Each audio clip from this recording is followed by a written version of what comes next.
Welcome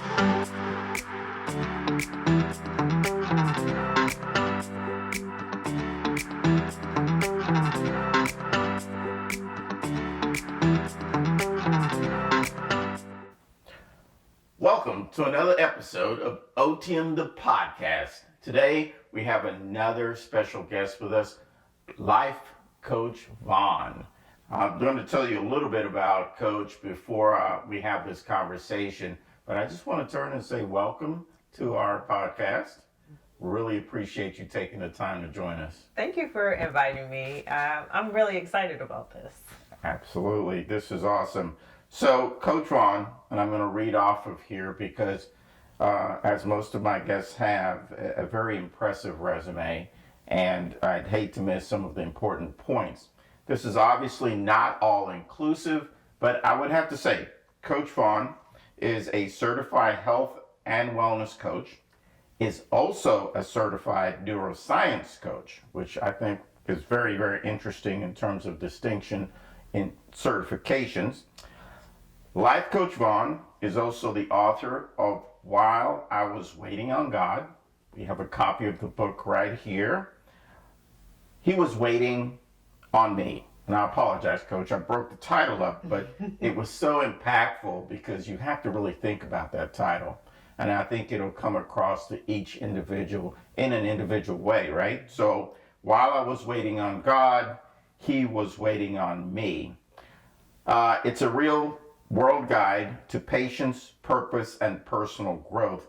She believes that transformation is a journey, not a destination, and her work empowers women to embrace the process of first loving yourself, FLY, we'll come back to that, so they can lead with confidence, clarity, and impact.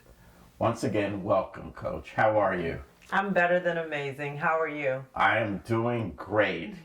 Again, I wanted to get you on the show primarily because I think there has been a trend, at least in the seasons that I've gone to, on how people perceive therapy in terms of therapy for psychology and perhaps therapy for life coaching.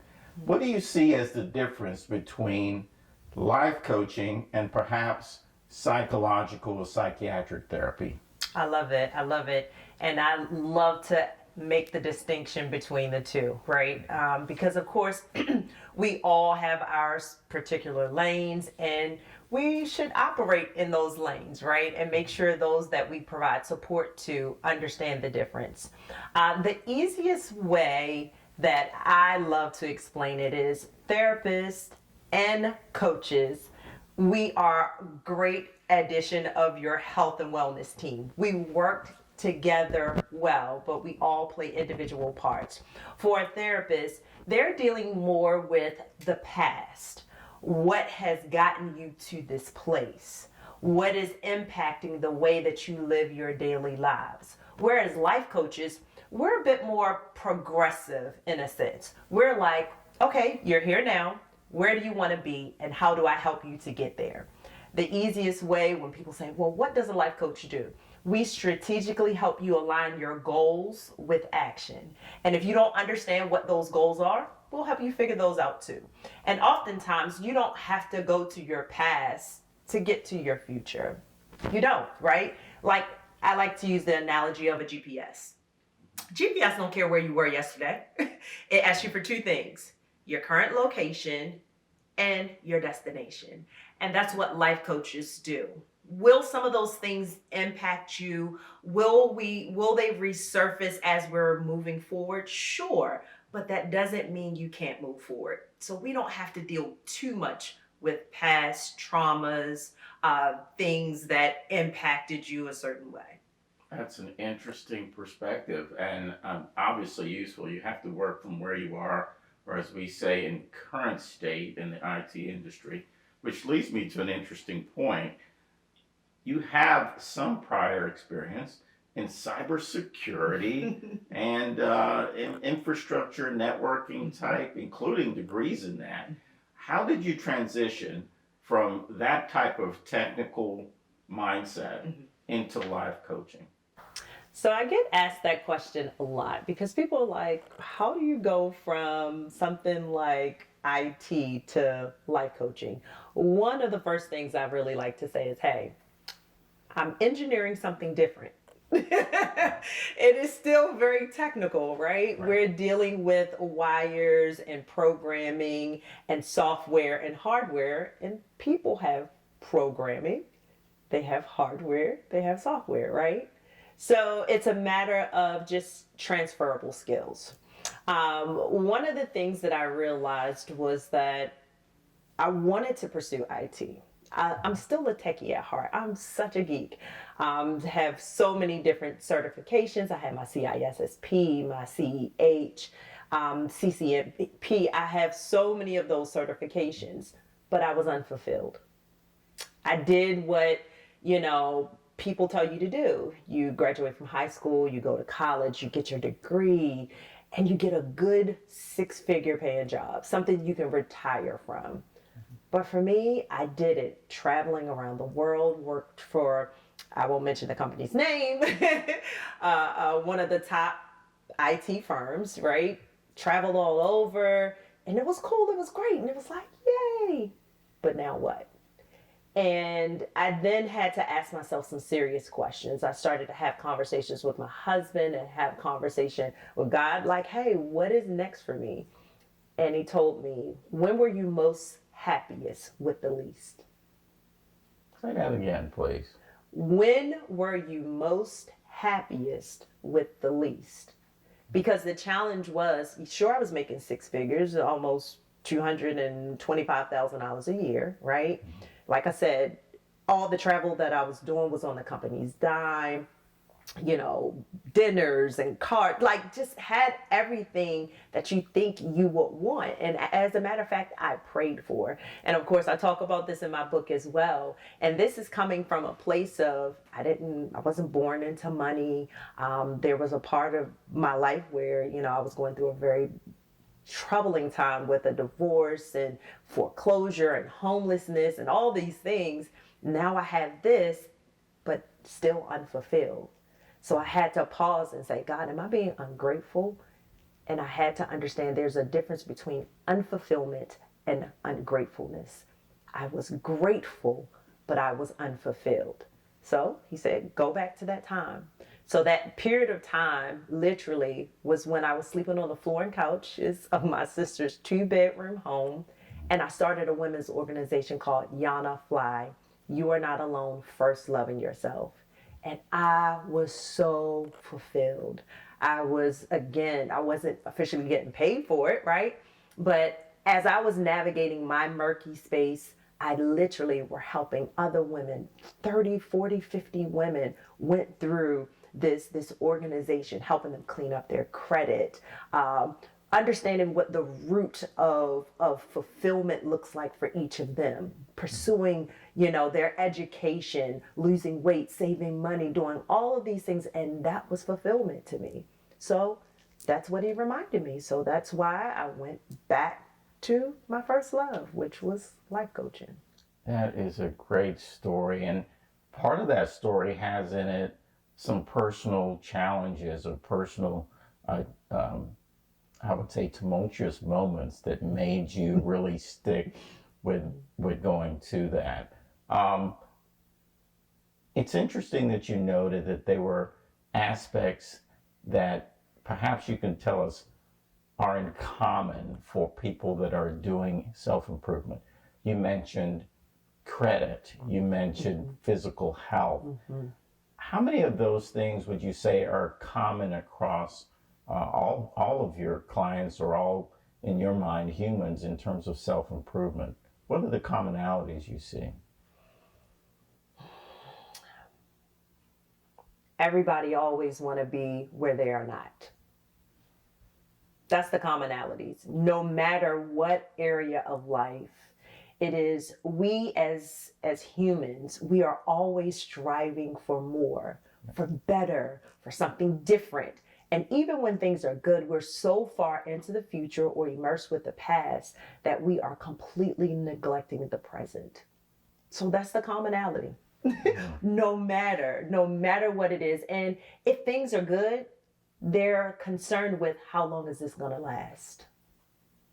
That's that's the common thread. We just need to just want more, and a part of it's so much behind it, which is a part of why I had to pursue neuroscience, because I needed to understand the brain. I needed to understand the nervous system, because all of these things really impact how we show up as individuals. How so? Well, sometimes we don't, well, I won't even say sometimes. A lot of times we don't understand. We all have programming, and that's what I mentioned. We have programming that's running in the background. That's why you can drive somewhere that you're used to driving, and when you get there, you're like, man, I didn't even realize that I got here so quickly, or I didn't even pay attention to what was happening. Our brain's job is to ensure that we are regimented. It wants to conserve its energy for new things, right? So it puts you on autopilot. Our behaviors, the way we interact with people, the way that we respond to things, your brain said, oh, okay, I got this under control. Therefore, when this happens, I just want you to automatically respond that way, right? So with that being said, that's how people operate. So what we have to do is pause, understanding what your programming is, and are you okay with responding in that way? Do you want to respond to your kids that way? Do you want to respond to your spouse that way? Do you want to not feel motivated about working out? Well, what program is playing, right? That is a great set of analogies. I love the way you put that. It is so impactful in that one of the things I speak about in Otium is the fact that we're all capable of achieving a level of greatness. Mm-hmm. And coaching is important, though. I say that because not everybody is self-introspective and says, I'm going to move. Right. I say this all the time. I don't know of anyone who's reached any level of greatness mm-hmm. without drawing from the experience of another human being. Right, yeah. So the perspective on life coaches, how are people now getting comfortable with, I'm going to just presume, just to poke the bear here. Clearly poking the bear. People are comfortable with coaches and therapists. If, there was a time when people said, you go into therapy, and they presumed that you were having major issues. Right. Whereas now, when I hear somebody say therapy, my first instinct is to say they're just fine-tuning their life. Mm-hmm. What is the perspective that you see in society in terms of how people perceive getting a life coach? Mm-hmm, mm-hmm. Well, I think that is a layered question. Absolutely, because a couple of different things come to mind when I hear that question. One, what community are we talking about, right? That's going to be the first thing. What groups of people are we talking about? So I want to dive into that. Okay. What are we saying here? Okay. Go ahead and say it. What groups of people are we talking about, right? So for our culture, I will say, right? And we can, because it's truth, right? Let's just put it out there. Conditioning. We were conditioned to what happens in the house stays in the house. To turn a blind eye to these thoughts, these feelings, emotions, and pray about it. Keep it to yourself, right? And it was a protection mechanism, and I get it, and it worked for back then. But we realize now, as time has gone on and it has progressed, it's not working. We need to do something different. So people are a bit more open to attempting to find, what's this missing piece in my life? What have I been told? Is it the right thing to do? Is it the right way to do it? It doesn't feel good to me. It doesn't feel right to me. So I believe the cultural divide, life coaching has been around for the longest time. There are groups that have accepted it. and others, again, not so much. And I get it why. They wanted to keep it safe, right? They didn't know who they could trust. And when I'm talking about I'm talking about Black and brown folks, right?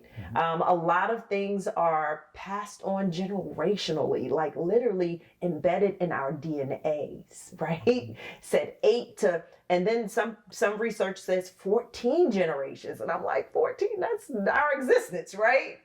8 generations, the trauma. So of course we don't want to expose what's going on in the house, because then we have outsiders looking at us some type of way, judging us, or maybe want to come and take us, right? So if we look at that, sometimes again, we don't know why we're operating the way that we're operating. What I believe where we are now, which is exciting, right? I love those pioneers, the ones that says, you know what, if you don't get it just yet, that's okay. I'm going to continue to work until you get it. And if you don't get it, maybe you'll get it another way, right? But I believe society is starting to welcome, and our culture are starting to welcome this support more, because that's really what it is. That's what it is. We're afraid of, and again, I got to go back to the brain. And this is why this neuroscience component is just so powerful, right?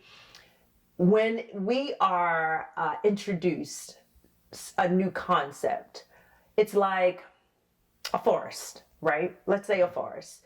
You said, okay, I'm not going to go down that path because there's no lights. There is no road, there is no signs. So I'm going to keep going down the same exact road that I always go down. It's comfortable. And your brain is like, yes, bet. Go this way. You remember that? You ever seen Beetlejuice? I love Beetlejuice hours.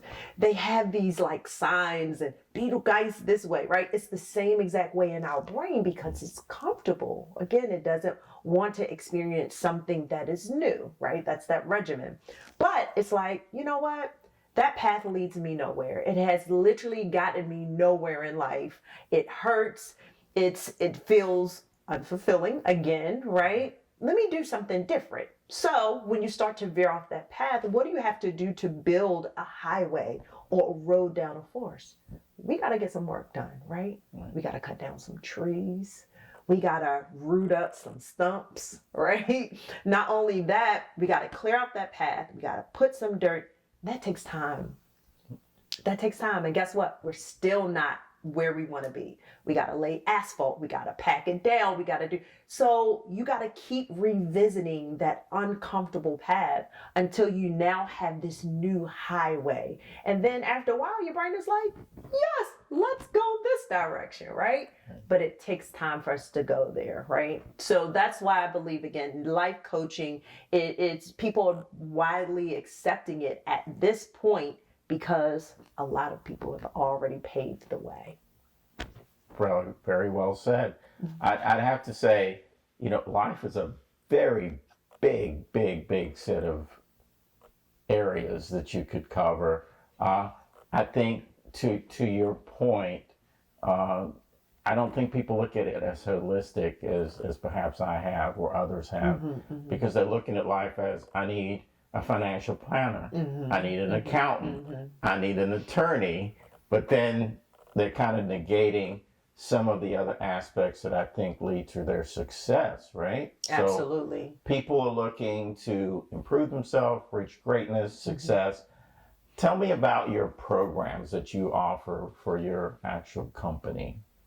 Well, there's a couple of different tracks that we approach. And there's I have to talk about this in 2 sectors. So there's the life coaching as far as Life Coach Vaughn, right? That's my personal clients, one-on-one or group coaching, okay?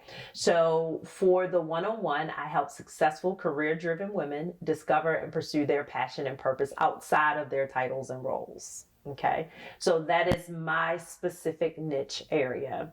And I love this because, again, hence my transition from cybersecurity IT to life coaching. I was unfulfilled, and I know there's a lot of women that are, again, certifications, degrees, but unfulfilled. And that's a horrible place to be, right? It really is. So I'm like, okay, I can help women do that. That's a big deal. But what I had ended up discovering was some of them felt like coaching was their thing. Like, hey, you know what? I think I can become a life coach or coach other people. So I then developed and evolved or expanded my current practice. So I built the Fly Life Coaching Academy. And this is where I teach individuals to become impact and income producing life coaches. Say that part again slower. You teach them to become impact and income producing life coaches. Why those two areas? I mean, broaden those two areas. Yeah. You could say impact could be a lot of things. Right. And so expand on those two areas if you don't mind. So I believe that my impact produces income. Okay. Miles Monroe, he says it a different way. He said, become a person of value and success will come, right? Become somebody that's valuable. So I want to be impactful. When I was going through my coaching programs, and this was, first I pursued the life coaching certification, okay? The neuroscience and the health and wellness component came later because I wanted to offer a more holistic approach and services to the people that I serve. So they came a little bit later. So the life coaching component, it was like, okay, I went through this program, went to a weekend virtual program, 8 hours. And at the end of it, they was like, congratulations, you're a certified life coach. And I was like, I don't feel like a certified life coach. I'm like, you just threw a whole bunch of terminology at me and a whole bunch of papers and tools. But what does this mean, right? And I had to figure it out. I mean, I invested thousands and thousands and thousands of social media gurus, and you need a book, you need a program, you need a course, you need all of these things, you need a website. And I had no clients. Right? You need a logo. It needs to look like this, and you need to and I get it. That's their business, right? But I didn't want individuals to go through what I experienced. I wanted to shorten their path to success, whatever that meant for them. But let's be honest, we need money. let's be honest. It's cute when the phone company calls, hey, you got a bill that's due. Oh, I am helping to change lives. That's cute, right? No, they want their money, right? So, and in order for me to show up my whole self and my best self, my lights need to be on, right? So I need coaches to become impact and income producing. I started doing some research. 91% of life coaching businesses at this time, it might have shifted some, fail. Why is that? That's because these certification programs, they're qualifying people to become life coaches. You're not giving them enough information. You're educating them, if you will, but you're really not empowering them. So I wanted to develop a program that literally helped them understand, get confident, gain clarity and competence, right? And in order to do that, actually did, my coaches graduate from my academy with a coaching portfolio. They've set up their social medias. They've already had coaching clients. They're, showing up consistently. They're collaborating with other coaches. These are the things that you need to do to be able to sustain your business as a life coach, right? Do I teach them the coaching skills? Absolutely. Active listening, high mileage questions, reflective statements. Yes, they learn that too, but it's right? So that's how I help them to become impact and income producing. So that's the Fly Life Coaching Academy. The last part I'll say to that, which is, and again, my brand, it continues to evolve, right? Which is why the butterfly is always my thing. What I realized was some coaches, even before graduating my program, they had their first clients, which is cool. Impact and income producing, right? But there were some that was just like, I still need some support and help. And I'm like, let's do it. I had potential clients coming to me, and we'll say they could not allocate their funds to my services, right? I don't say people can't afford me. You just can't allocate your funds to my service at this time. So then I had another group of people that I wanted to provide support and help to. And then I have these coaches. So why not bring them together, right? So I developed the Fly Life Coaching Association. That is the professional umbrella where I now have the coaches that go through my program. They now have these clients that I match them up based on their needs and service. And here you go, impact and income producing. And I write the checks. They don't have to worry about a website. They don't have to worry about, marketing. Are they? Yeah, please, follow us on Fly Life Coaching Association, but they're not required to do that. They can just work in their genius and what they love to do while they're standing up their own coaching practices. That is just a wealth of knowledge, Coach. I really appreciate you giving that away. I mean, for some folks, this is trade secrets. This is stuff they keep close to their chest. I mean, this is a really good segue. I'm going to address the audience here. If you have questions, you have comments, please put them down in the comments section. Coach and myself will certainly return and answer those when we have a moment. This is also a good segue to talk about, why did you write a book? While I was waiting on God, he was waiting on me. Okay. That's why I wrote the book. Right. So I was commissioned to write this book. It has been a year in the making. And again, wanting to be impactful. So another way for me to be impactful was to put my coaching wisdom in a book. Again, right? So you have multiple areas in which you can, it's called the client life cycle, right? Meaning they may see you and they don't know you, like you, and love you yet, right? So I don't know if I'm going to invest my money into her right now. They follow you on social media. I give away free information on social media. And then it's like, okay, I want to give more, but 3 minutes is not enough. 90 seconds is not enough, even sometimes the YouTube. And it's like, hey, I want to really I want to just be there. So I put a lot of that into my book. I got pushback from my editor, and it's like, hey, you need to do a workbook separately. And then I was like, no, that's not how God gave it to me. So literally, and it says when it's a real world guide to patience, purpose, and personal growth, that's exactly what it is. It's integrated into that. So putting it in a book, it really only made sense. And it was given to me clearly. This is what I want you to talk about. This is what it is that I want you to integrate into, this book. Be transparent, right? I do believe there are ethics to life coaching, right? And I tell people all the time, and I may, get in trouble for this, but I'm okay with it. I'm a little rebellious like that, right? I tell people, therapy is here, life coaching is here, I'm somewhere in the middle, right? Okay. It works though. It works for the people that I serve. So having the book to oftentimes refer people to is really important as well. I'm unable to multiply myself physically. I can give people the book.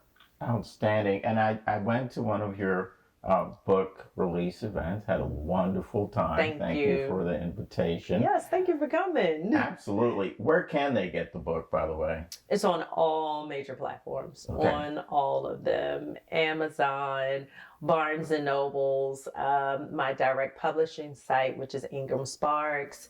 Also on my website, lifecoachvaughn.me, www.lifecoachvaughn.me, pretty much any and everywhere. So, what's next for you, Coach Vaughn? I heard about Oxford. Could you just give us a little bit about that? Yes.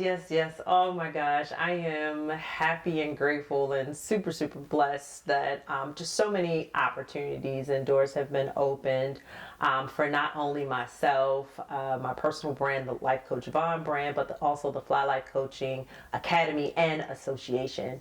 But for me, myself and my husband, Dr. Robert Louis Evans III, got to give him some love. We have been invited to speak at Oxford University in the UK. Congratulations. Thank you so much, at the World Literacy Summit. So that's pretty exciting. And especially because my book, of course, just launched. I'm able to, of course, take that over there. We have a couple of book tours that's scheduled over there as well. So yeah, that's one of the next things that's taking place. That's outstanding, and I'm sure you'll be absolutely adding value to all the lives that you come across. And that's really one of the drivers for me. I think Otium talks about how do you actually achieve your own personal greatness. I think life coaches, as well as other personal interactions and people that you meet, if you're looking through the right lens, can really show you how you can improve yourself long term and for the betterment of the entire community, if you will. Absolutely. So, Absolutely. Coach, thank you so much again Thank you. for taking time to join us on Otium The Podcast. Thank and you. hopefully we'll have you back on another episode, I hope so. or perhaps a panel discussion. Yeah? Oh yeah, let's do it. All right. All of you out there, thanks for joining us again. Please subscribe, follow, and share. Thanks for joining us. Have a wonderful day.